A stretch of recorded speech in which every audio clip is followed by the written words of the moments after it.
Hey, what's up, guys? Welcome into Locked On Knicks. Gavin Shaw, Alex Wolf. Second day of the double drop. If you missed it earlier, we released a recap of the Charlotte Hornets game. But as promised, we are doing a second episode. You are aware of that because you're currently listening to it. But if you missed either that recap or part one with the person I'm about to mention, please go check it out. And that person is, of course, the fantastic Ricky O'Donnell of SB Nation. He is a basketball writer and editor in addition to a whole lot of draft work. And Alex, yesterday we covered the top three in the draft. Today we get into the best of the rest. Yeah, and certainly a lot of intriguing guys in the lottery for the Knicks to look at. We have Jaden Ivey to talk about in this episode. Bennedict Mathurin of Arizona looks like a fantastic potential prospect for the Knicks. Jalen Duren, we talk about some. We talk about AJ Griffin, who Ricky is actually quite high on. Shaden Sharp, who's sort of the mystery man of this draft that actually isn't in the tournament, but is certainly an intriguing guy to talk about. And Ricky gives who he thinks some of the best prospects could be for the Knicks to draft in this class. So that's all coming up next on Locked On Knicks. You are Locked On Knicks, your daily New York Knicks podcast, part of the Locked On Podcast Network, your team every day.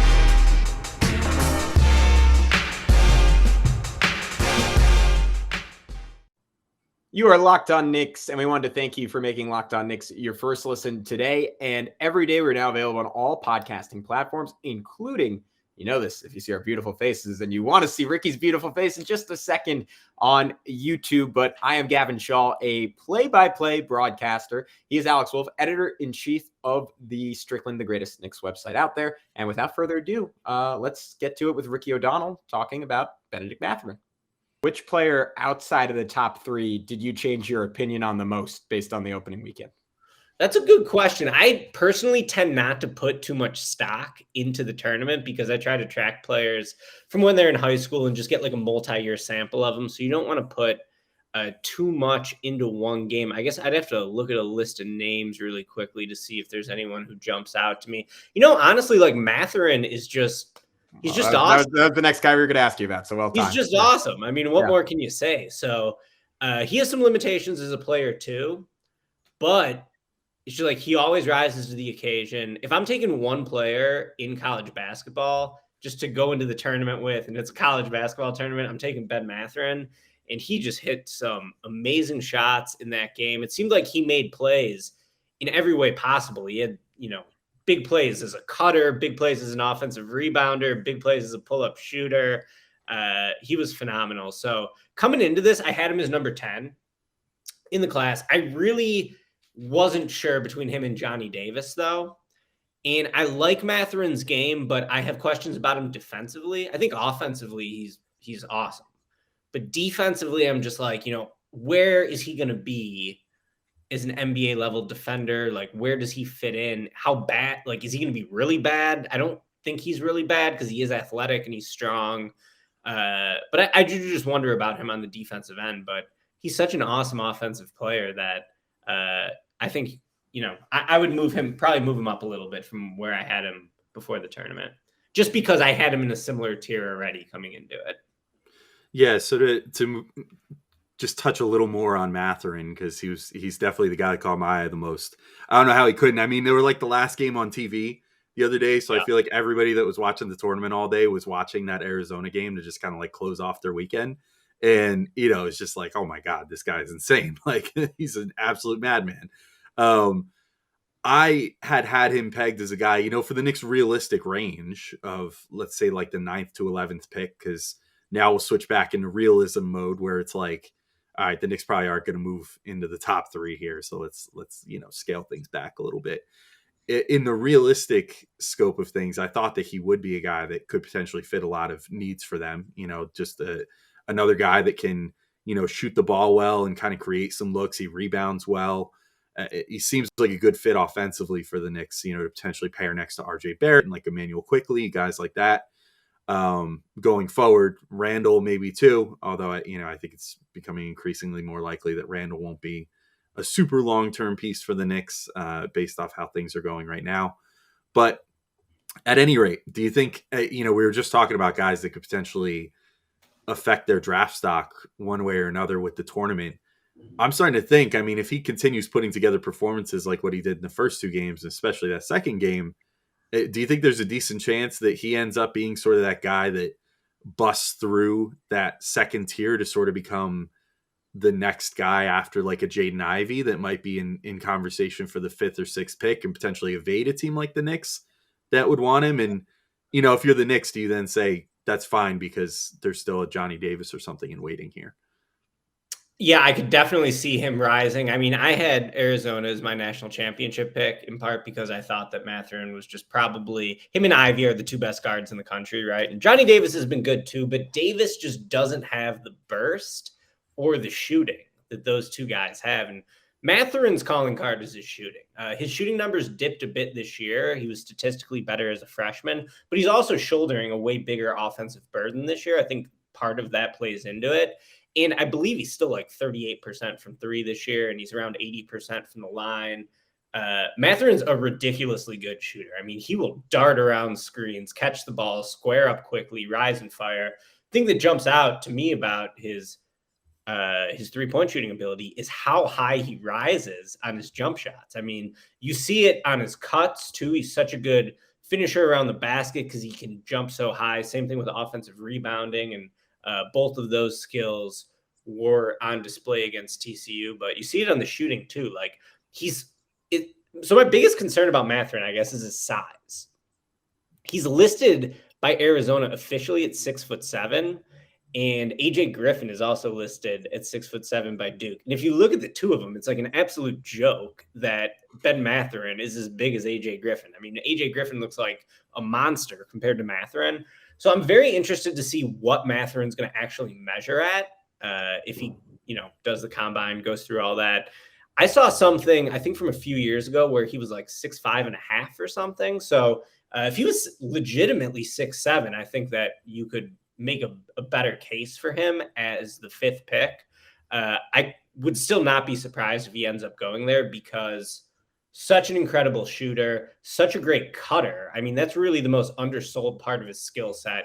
He's very good at finding creases in the defense. And then when he gets the ball, he's a great finisher because he explodes out of the gym. We saw that against TCU. And then like shortcomings, defense, I don't really know how good he's going to be defensively. To me, that's a pretty big question mark. And then he's not like a great on-ball driver.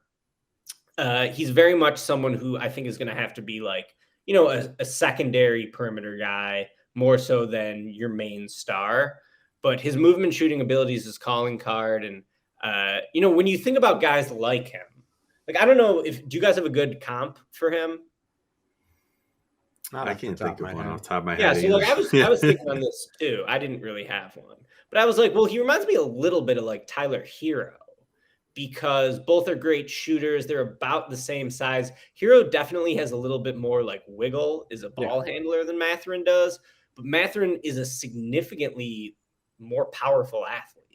And he's like a 2-footed leaper. You wonder like how much some of that is going to translate to the NBA when the margins are just smaller for how much time you have to like load up, to jump, to explode towards the basket. But like, another guy who would come to mind is someone like Kobe White, maybe another guy who's similar size, really good shooter. Compare Mathurin to Kobe White and Tyler Hero. I mean, he's just a way, way, way more powerful athlete than either of those guys. Now, can his shooting be at that level? I think so. He was a totally dynamic shooter as a freshman at Arizona. He killed it at the U19 competition this past summer for Canada. And he's been arguably the best player in the entire country this year for Arizona. So I like Mathurin. Question is like, what is he giving you defensively? How much do you have to, sort of put good defensive players around him? In the league too, like, you'll make those sort of sacrifices for your biggest stars, but your role players are the guys who need to defend, right? So if he's not going to be like your go-to on-ball creator, which I don't think is a strength of his game, you want to see defensive improvement from him. I think that's the single most important thing for him. He is such a good athlete and he's like still decently long. I want to say he's like a 6'7" wingspan guy. Could he defend point guards in the NBA? Like, could he make that his calling card where he's playing on the ball defensively and in sort of like a secondary playmaker role on offense where you're really just utilizing his movement shooting ability. But, to have that shooting, that like a guy who's that level of shooter and such a powerful athlete, it's a pretty rare combination. So yeah, I love Mathurin. I was a fan of him last year at Arizona. I was really disappointed that he came back. I had him as a top 20 pick in the last draft class, I believe. And, before he made the decision to go back, but man, there's some guys who going back to college really helps you. And he's a premium example of that because he's going to shoot way up the draft board this year, especially if Arizona can keep winning.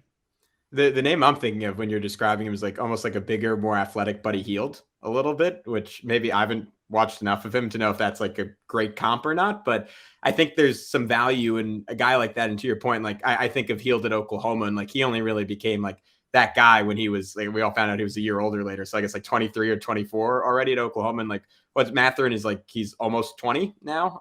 So like there's presumably there's still some upside there. And I think on the Knicks in particular, he'd be a pretty interesting fit because they do have some good options to surround him with on the perimeter, particularly like RJ Barrett and Quentin Grimes and maybe Cam Reddish if he can take a turn into being a more consistent defender. All right, guys, we are going to come back and talk more of Ricky's favorite prospects outside of the top three in just a sec. But first, I wanted to tell you about BetOnline. It's that time of year again as college basketball's tournament is finally upon us. And for all the latest odds, contests, and player props, BetOnline.net is the number one source for all your sports betting needs and info. And Alex, they are the place I choose to go to put a little money down on the NCAA tournament. 2 games tonight that really interested me right off the bat. Gonzaga being a 9.5 point favorite over Arkansas. Arkansas is the top defense in the SEC. I thought Gonzaga was a little sloppy at points against Memphis. I expect that game to be pretty close and come down to the wire. So I'd take Arkansas there. And then Duke being an underdog against Texas Tech.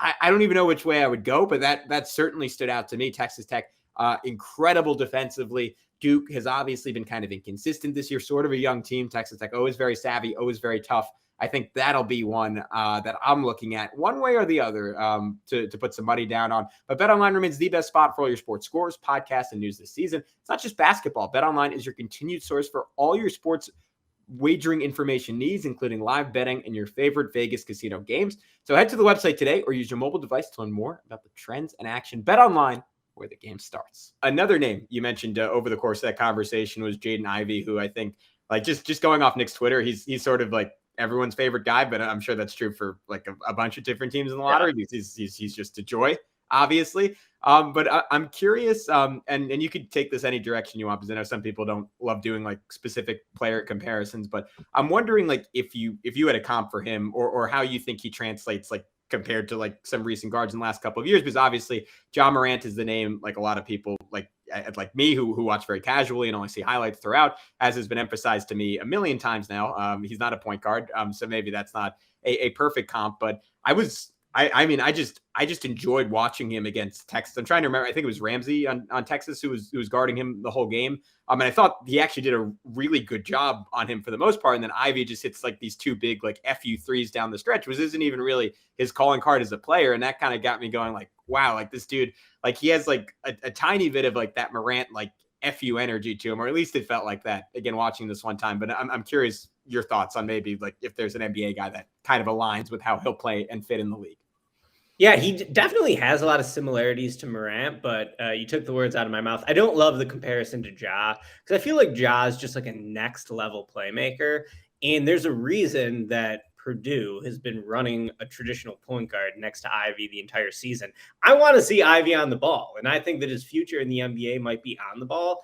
If you listen to the Sam Vecini podcast, he keeps saying that he thinks Ivey's a point guard. Now, he hasn't really played that role at the college level.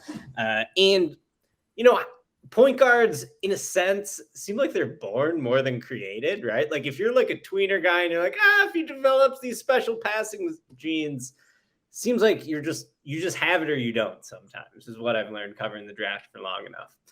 But Ivey's incredible. I love watching Ivey play. I think that, as I mentioned earlier, it's very possible that we look back at this draft 7-8 years from now and be like, why did he not go number 1? Like, what were we sleeping on here? He's so long. He's so explosive. The burst just jumps off the screen. Like he has elite NBA burst. And when you got that, you got a chance, right?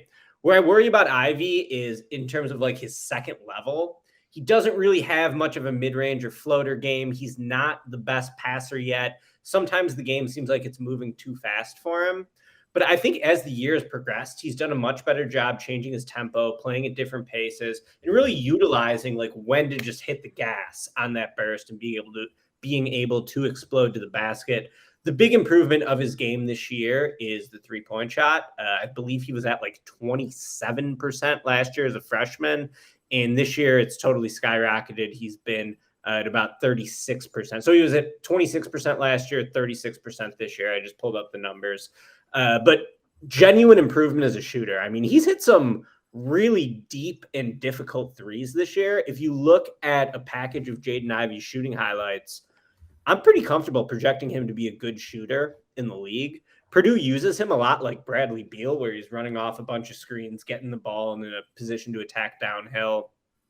I think that could be a good way to use him in the league too. But if he really wants to take the next step up, I think it's playing more on the ball. And, you know, the guy I come back to for him is not a perfect comparison, but like, how about a bigger Donovan Mitchell?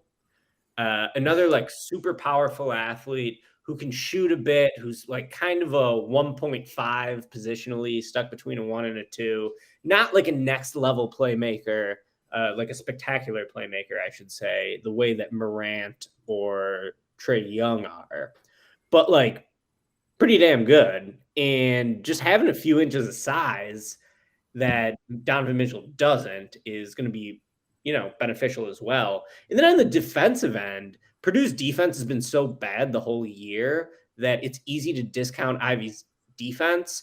I saw Mike Schmidt say that his biggest question with Ivey is defensively. That surprised me a little bit, and I trust Mike way more than I trust myself or anyone else. But I think Ivey's defense is pretty awesome. I think that he's really good at getting around screens. I think he does a great job to leverage his length defensively in terms of getting into the passing lanes. And, you know, he's someone who could turn defense into offense so quickly when he's able to force a turnover and sprint down the floor. So I love Ivey. I think Ivey is really, really good. Wouldn't surprise me if he ends up being the biggest star in this draft, to be honest. And yeah, it's just like, how much do you trust him as a decision maker? Do you think the three-point shot has been inflated a little bit? Like, do you really think he's this good of a shooter? The shooting's tailed off a bit as the year has gone on. So, like, where are you going to put the shooting projection at? And then, like, you know, what do you think of him defensively? But in general, I think Ivey's terrific. Like, he has tools that you just can't teach with his burst, his length, and his explosion around the basket. So I love watching him play, and I hope Purdue can hate to say it, but I hope Purdue can knock off the Peacocks and can keep Ivey in some big time games for prospect evaluation, because I think any NBA fan is going to see his game and be like, yeah, like this guy's going to work in the league. All right, guys, we'll be right back with Ricky talking about the guys that he thinks the Knicks would be best suited taking in that 9 to 11 range, including one or two names we haven't even talked about yet. So there's a couple new surprises still to come at the close of the show here. But first, I got to let you all know about NBA Top Shot. NBA Top Shot is the officially licensed NFT of the NBA. You can connect with a community of hundreds of thousands of NBA fans as a natural progression of fantasy sports and a way to upgrade your experience as an NBA fan. This is really like the future of what being an NBA fan and a collector looks like, because it's in part trading cards. So you get moments in your Top Shots. They originate in a pack. So you buy a pack, you get a bunch of moments. But unlike a trading card where it's just a still image on a piece of cardboard, maybe with some foil on it, these are officially licensed NFTs of the greatest moments from NBA history, both recent and in the past. It's also sort of akin to like the stock market for the NBA. Every day, millions of dollars worth of NFTs are traded back and forth between tens of thousands of NBA fans around the world. And there's a bit of a fantasy sports element to it as well. If you're familiar with NBA 2K, think of it like My Team, where you're trying to complete sets, trying to, you know, get your whole team together and get all the pieces to fit into your collection. There's plenty of great investors in this too. Michael Jordan and Kevin Durant, including Will Smith. There are also a lot of NBA players in the community that sometimes you might even get the opportunity to interact with, like Tyrese Halliburton, Cole Anthony, and Harrison Barnes. And, you know, common refrain that I hear about NBA Top Shot is, why would I want to buy a highlight when I can just watch it on YouTube? That's true. You can just watch stuff on YouTube, but it's not just about watching a highlight. It's about having ownership stake in it, akin to a stock market of the NBA's greatest highlights. So you don't just watch the highlight, you own the highlight of some of your favorite players. I know I made sure to get myself an RJ Barrett because I wanted to have one in my collection, a Mitchell Robinson, some of my favorite players on the Knicks. I wanted to make sure that I had that piece. I'm looking to add an Obi Toppin at some point sometime soon. We'll see what I managed to come up with in the Top Shot market. And if you sign up for Top Shot today, the best way to get started is by getting a starter pack. You can pull an NFT of a superstar like LeBron or Kevin Durant, or star rookies like Cade Cunningham or Evan Mobley just for $9 to get rolling. It's really not a huge investment and has potential to pay off big time, because there's some moments that are more rare that you could potentially pull out of a pack that, could make your collection pretty valuable right from the start. So Top Shot's moments can also get you access to events and can be used in fantasy mini games on a regular basis. So head to NBATopShot.com today. Check out all the NBA Top Shot has to offer and see what you like. And today's show is also brought to you by Built Bar, which, Built Bars, I feel like NBA Top Shot's new. Built Bars, you guys know the drill. You know what Built Bars are. I've only been talking about them forever. They're the best tasting protein bar on the market. They look like a candy bar and they taste like a candy bar, but they don't give you all the guilt of eating a candy bar, like all those calories and the sugar and the fat and all that bad stuff. Built Bars are just tasty with benefits for you. They're going to give you tons of protein to help you recover after workouts. And, you don't have to worry about it and feel the guilt like after you ate a candy bar. On top of it, they have Built Puffs now, which are really fantastic. They're one of Built Bar's best tasting bars. They're like a chocolate covered marshmallow, and yet somehow are not full of sugar, even though marshmallows are made of sugar. I really don't understand how it works. Don't ask me the science, but the taste speaks for itself. It tastes like you're eating a marshmallow covered in chocolate, flavored like cinnamony churro or coconut marshmallow or banana cream pie. And yet you're not going to be sitting there going, ugh, what did I just do to my body eating all those calories and fat and everything else? Because it's just going to give you that nice protein boost you need. And only 130 calories, 4 grams of sugar, and 4 grams of net carbs per bar. You're not going to beat that anywhere else. So if you want to get some Built Bars for yourself, go to Built.com and use promo code LOCKED15, and you can get 15% off your order. Again, use promo code LOCKED15 for 15% off at Built.com. Yeah. I mean, as much as I love my Jersey team, I wouldn't complain at getting to see more Jaden Ivey either. I also was just thinking about it. It's going to be crazy in years to come if like Ivey, Mathurin, and some of these other sophomores that are coming out this year wind up working out. That like 2020 high school class is going to be looked at as like one of the best in like the history of the world as far as basketball players are concerned. Jaden Ivey was the number 90th player in the class. So. And Mathurin was around there too. I mean, it's insane. The amount of talent that was in that pool. And no wonder some of these guys decided, let's wait another year because I had to go up against all these fantastic players last year just for the right to get drafted. Now these guys wait an extra year and all of a sudden they're this good.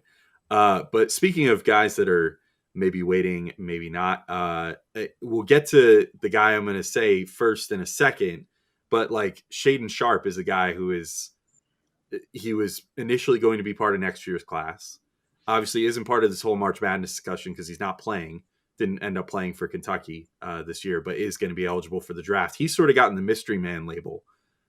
To me, though, the more I think about it, I mean, you mentioned him already. This name's come up. AJ Griffin to me feels sort of like a mystery man in this draft, right? Like he was in high school. I'd be lying if I said I watched a ton of him, but from what I've gleaned from talking to people, he was kind of more of an explosive athlete, but had some injuries, and stuff that sort of derailed him a little bit in high school going into college. And now he's sort of settled in as like this lights out shooter, which nobody thought he was going to be, like hitting like damn near 50% of his threes and all this other stuff for Duke this year. He's built sort of like a tweener, where he's like 6'6", but he's built like a Mack truck. So you're sort of like, what position is he going to play in the NBA?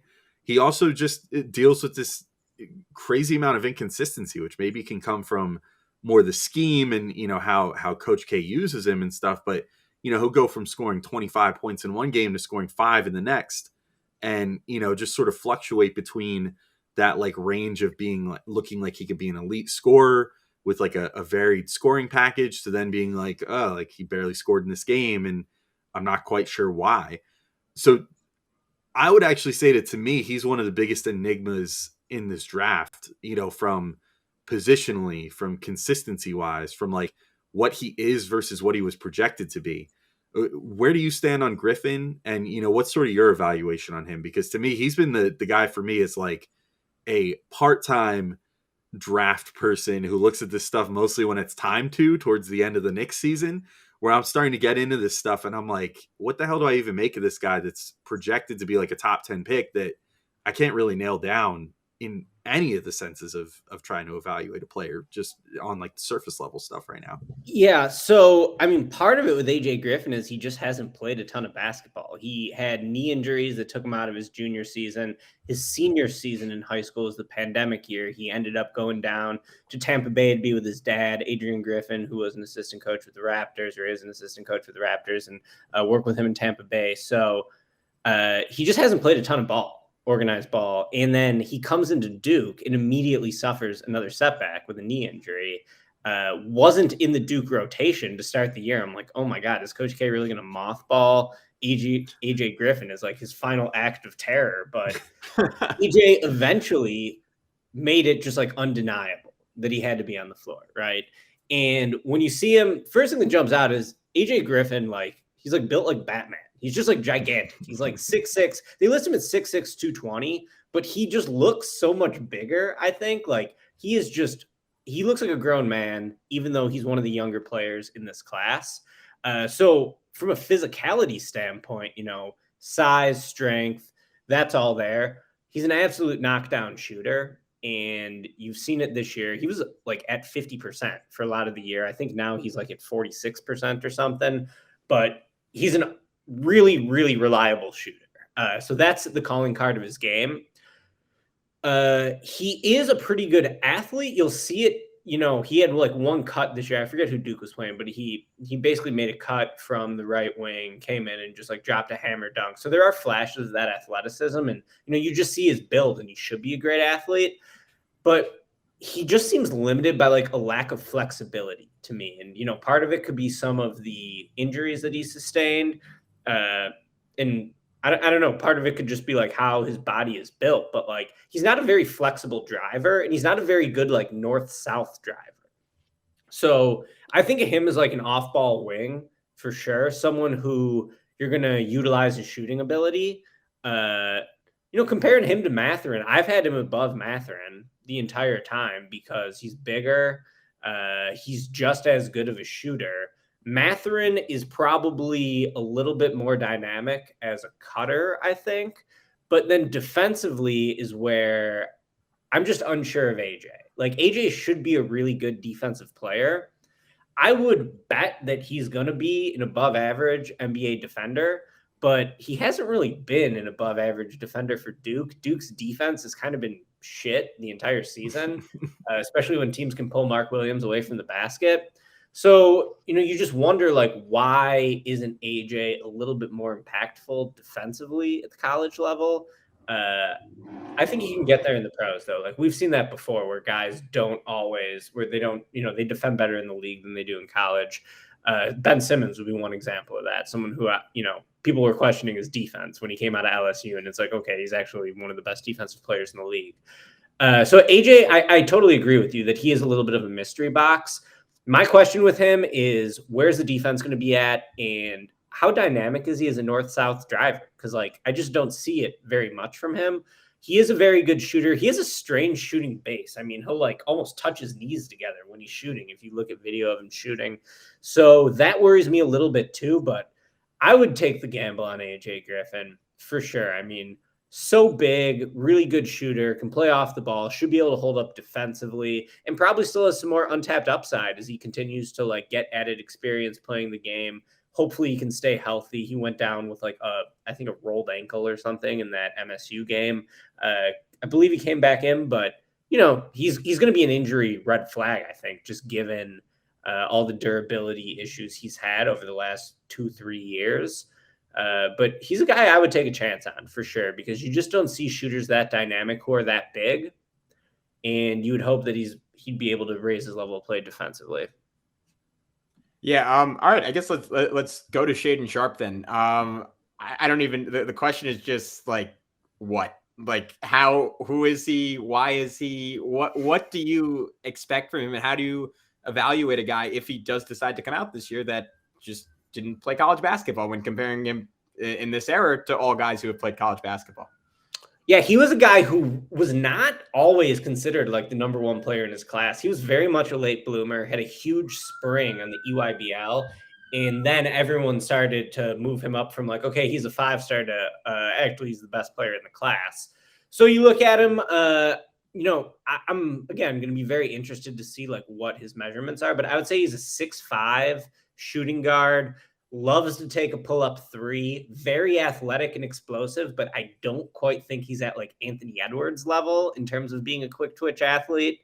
And I think that he's someone who's going to need a lot of seasoning in terms of like just decision-making and like where to go with the ball. And, you can watch some high school EYBL tape, and it's just like, it's a different game than how structured college basketball is. And of course it's different from the NBA. So you don't want to like draw too big of conclusions from it, but if you're taking Shaden Sharp, I think that you're taking him for his pull-up shooting, you're taking him for his athleticism, and mostly you're taking him as a ball of clay, as someone who you could like sort of mold those physical attributes into a good NBA player over time. I think he's very much a long-term bet, but again, like that level of pull-up shooting and athleticism is pretty rare. He has good size for the perimeter. I don't think he's someone where you draft him and you just give him the ball and tell him to sink or swim. Like that's probably not going to work. But if you put him with a good point guard, if you put him with some defensive size around him,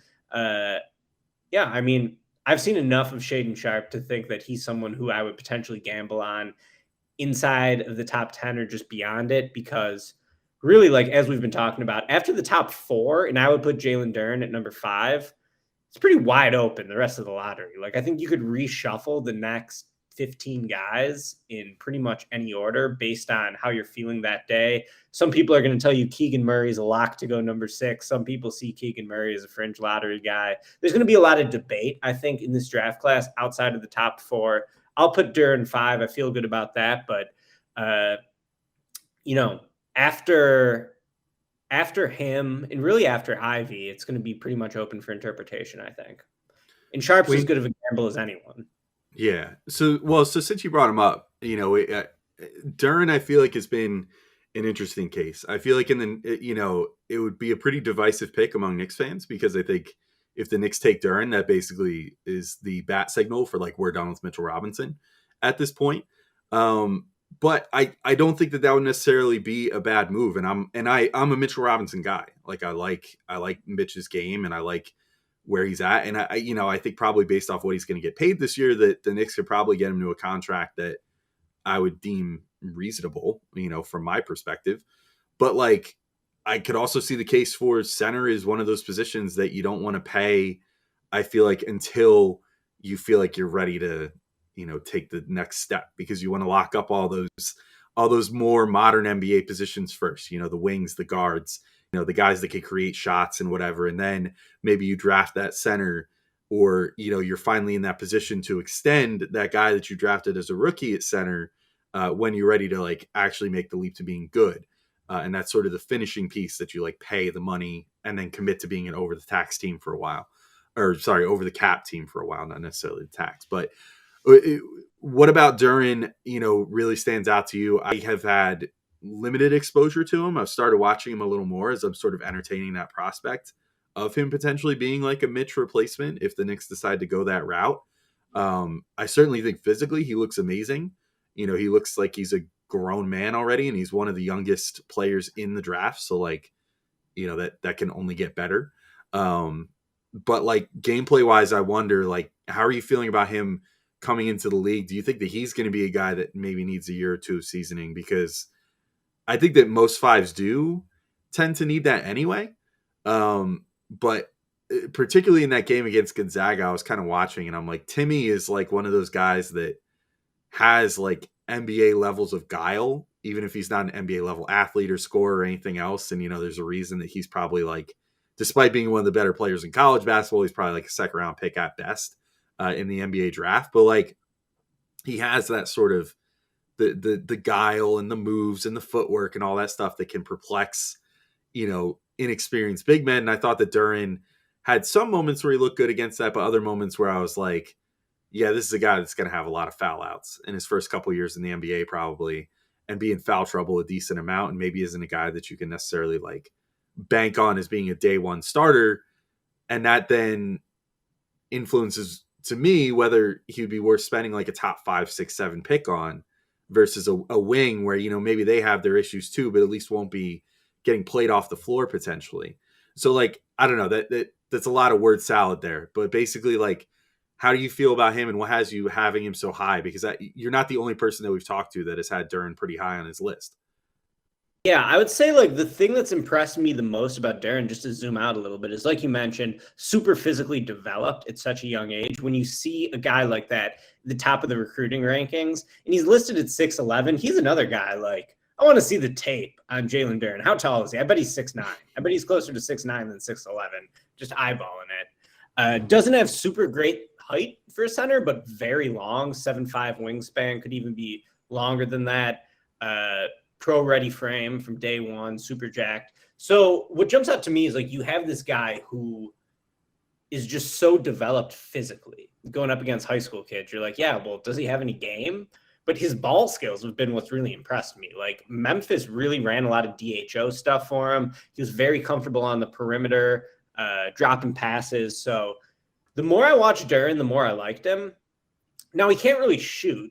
So like immediately that's just going to like put a cap on his offense. He does like to take like a face up, like 17-footer. I do think that will be part of his game in the NBA. Is it a good shot for the offense is another question.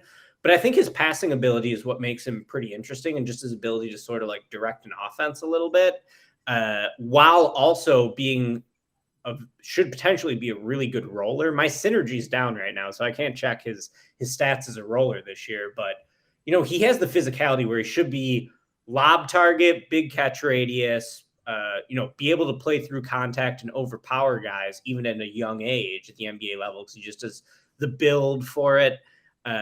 And yeah, like, of course, it's always tricky to take a center because it does seem like there's a lot of good center prospects every year. Do you really want to take a center in the top 5, especially one who can't shoot? Like if I'm taking a center, you need to be a plus shooter, plus passer. James Wiseman failed both those tests, which is why everyone knew he was going to be a bad pick for the Warriors at number 2. Even though, Wiseman will still be a pretty good NBA player, but maybe at some point. But in terms of Duren, it's like, how impactful can he be defensively on the perimeter? The comparison everyone wanted to make for him was Bam Adebayo. Someone like Bam Adebayo certainly is worth the top 5 pick, even though he's shorter for a center, and just has like some other general limitations, not a shooter really. But Bam's awesome, and I think that is just a good roadmap for Duren to follow. I don't think it's a great comparison because Bam is just so comfortable defensively, I think, where he's just like a level above what Duren showed. But I do think that like if you're going to take him in the top 5, it's sort of a similar idea of him being comfortable playing with the ball in his hands. You trust him to make decisions as a passer. He's going to be really strong going towards the basket as a roller, as a lob threat. And then defensively, like he'll be able to hold his own on switches. He'll be able to protect the basket a little bit. So that would be the sales pitch on Duren. Yeah, he's really impressed me. Like I was super skeptical of him coming into this season because I figured that he was just someone who won through sheer force at the lower levels.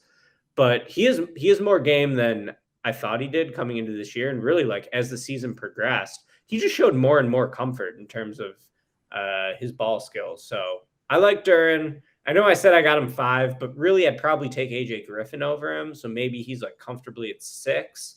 But he's a good prospect too. And it's funny. I feel like I just am glowing about every prospect in this draft. And that tends to happen this time of year. You get a little bit of Stockholm syndrome. You think everyone's terrific, but I think there's a lot of guys in this draft who, like, if there isn't like a clear cut stud, like future first team All NBA type guy, I don't think that this draft really has that. But I do think there's a lot of guys who are going to be good NBA players, even if they're not like, mega stars. So Duren's another guy who, like, I don't think he's going to be a mega star in the NBA, but I think he can certainly be a top 10 center. And if he is one, you could do worse, especially outside of the top 5 in this draft, than taking a guy like that. It reminds me a little bit of the 2020 draft. I was literally about to say the exact same. Yeah. I was just going to interject real quick before letting you ask the next question, but I was going to say, like, I said this to someone the other day, I think to Prez, or just in general in one of our like draft chats, and I was like, I don't know a ton about this draft yet, but this just reminds me of like 2020, where it's coming on the heels of, in the case 2020, it was coming on the heels of 2 really star-studded drafts with 18 and 19, or, like projected star-studded drafts. And then like 2021, people are already saying like, oh, this is going to be like one of the best drafts of all time. So of course you come on the heels of that, and the inclination is going to be like, oh, the talent isn't as top tier crazy as those drafts. So obviously this draft is trash. But the more I look at this, I'm just like, I see a lot of really intriguing NBA players, even if they're not going to be like all-stars or like all-NBAers or whatever. Sorry for Knicks fans, but the spot you don't want to be in this draft to me is like 5 to 14, which is probably the spot the Knicks are most likely to be in. But there's still some like pretty good guys in that class where I can guarantee like 1 or 2 of them is going to end up being terrific NBA players, just sort of picking out the guy who you think has the best chance to continue to improve. But, the top guys in this draft, I really like the top 3, even though I'm not like super high on Jabari. I'm not as high as some people are on Jabari. Like, I don't know, he's 6'10" and he's a nuclear shooter, so he's pretty good. And he's, solid on the perimeter defensively. And I like Ivey too. So I am buying the top of this draft class. The middle tier is where it gets tough, but there's definitely some talent in this draft, I think. Yeah, and I think the good news for Knicks fans is, this front office has shown the ability to pick out a guy that's maybe projected a couple spots lower than where they're picking, and find a way to pick up an asset to go get him. With Quentin Grimes and Emmanuel Quickley, 2 picks, they've seemingly absolutely nailed that. Many people, including both of us, were sort of like on draft night, so I could definitely see that happening again. But I guess to that point, and to wrap up this show, assuming things do go chalk and the Knicks end up somewhere in that 9 to 11 range, who do you think is the ideal prospect for them? And I think it's such a challenging question, because the obvious area of need for the Knicks is sort of like that classic point guard, and that guy just doesn't necessarily really exist. Like, kind of going through it, like Kennedy Chandler was almost like the name I came up with that maybe fits that mold to some extent, but he's maybe projected to go a bit lower than that. And maybe if the Knicks fall in love with him, they would trade back a couple spots. But for you, Ricky, who is that guy that you're like, you know what, I could see him fitting in well with this Knicks nucleus, or just he'd be such a value from 9 to 11 that they just have to go best available at that point? Yeah. So I think that, you could talk yourself into any number of prospects, and just how the Knicks build the rest of the team will, and how the player they take develops will ultimately determine how successful they are. But a couple of guys I like. So I think Mathurin would be a good pick for sure. I think that him and RJ could sort of complement each other's games well. If RJ's playing with the ball in his hands, Mathurin could be someone who's darting around the perimeter, looking to get open from 3 and then cut into open space. If he's available, I think that he would be a pretty good selection for them. You were talking about how you like Brandon Clark and Thibault type guys. Well, there's 2 of those guys in this draft to me. Jeremy Sochan from Baylor just absolutely fills up the box score. So active defensively. Not someone who is he's just he's so rough around the edges in terms of his offensive projection, but defensively, he's so versatile. He covers so much ground, very long, very active, plays with great energy.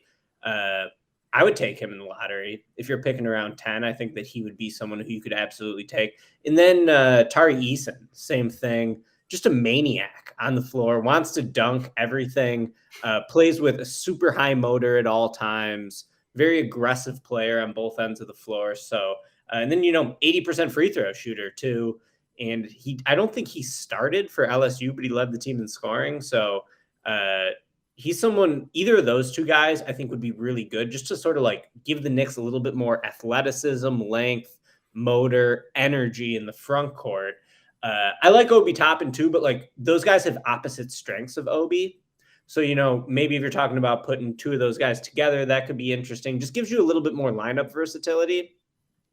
And I think that both of them could potentially develop into pretty good shooters. I mean, Eason shot 36% on low volume this year from 3-point range, but like, if you're that good of a free throw shooter and if you show enough competence at the college level in terms of being a 3-point shooter, I would think like a good NBA developmental program can get you going in the right direction. So I like Eason, I like Sochan.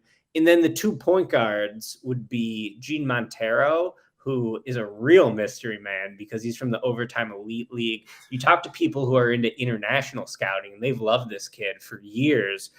It's hard to even find numbers for the Overtime Elite League, but the numbers that have come out, he just like totally dominated the league in terms of scoring, assists, steals. So he really intrigues me because, I mean, watch tape of him. He's a pretty awesome offensive skill set where he's a guard who can pass super fast in terms of being able to force rotations, and pretty good pull-up mid-range shooter. Now, how good of a passer is he? That's sort of probably where you're looking on him. And then I like Kennedy Chandler too. Kennedy Chandler plays much bigger than his size. He's listed, I think it's 6'1". And you would think like, okay, this guy's going to be a dynamic outside shooter. He's going to struggle to score around the rim. He's going to struggle on defense. Well, he's actually pretty good as a finisher, and he's way feistier than you would expect on defense. He's not that good of a shooter, and he's not like an elite next level passer. But I like Kennedy Chandler too. Like, I don't think he's going to be a star in the NBA, but I think he's going to be pretty solid. And you probably don't want to take him at 10, but if you were to move back a few spots, I think he would be a good pick, and he would help plenty of teams in this draft. So in terms of who the Knicks' ideal pick would be, I like Eason from LSU. I think that he would just give them some activity, some motor, and some defense that the Knicks have sorely lacked this year.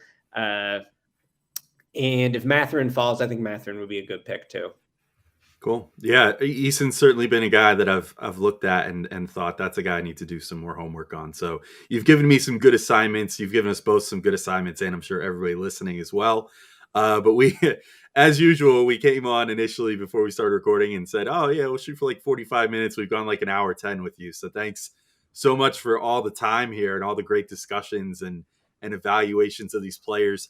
Obviously you guys have a lot going on at SB Nation with the tournament going on. So did you have anything in particular that you're working on that you want people to know about? And also just, let everybody know where to find you online and your socials and all that good stuff. Yeah, I'm just covering the tournament at SB Nation. I'll be at the Sweet 16 and the Elite 8 games in Chicago. The Midwest Regional, not super enticing. We got Miami versus Iowa State, and then Providence versus Kansas. But Kansas has got a couple guys from a prospect perspective.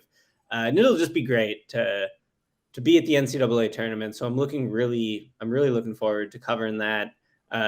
Don't have anything in particular planned yet that I want to say publicly because still might sort of change my ideas a bit, but you can find it all at sbnation.com, and on Twitter, I'm at SBN_Ricky.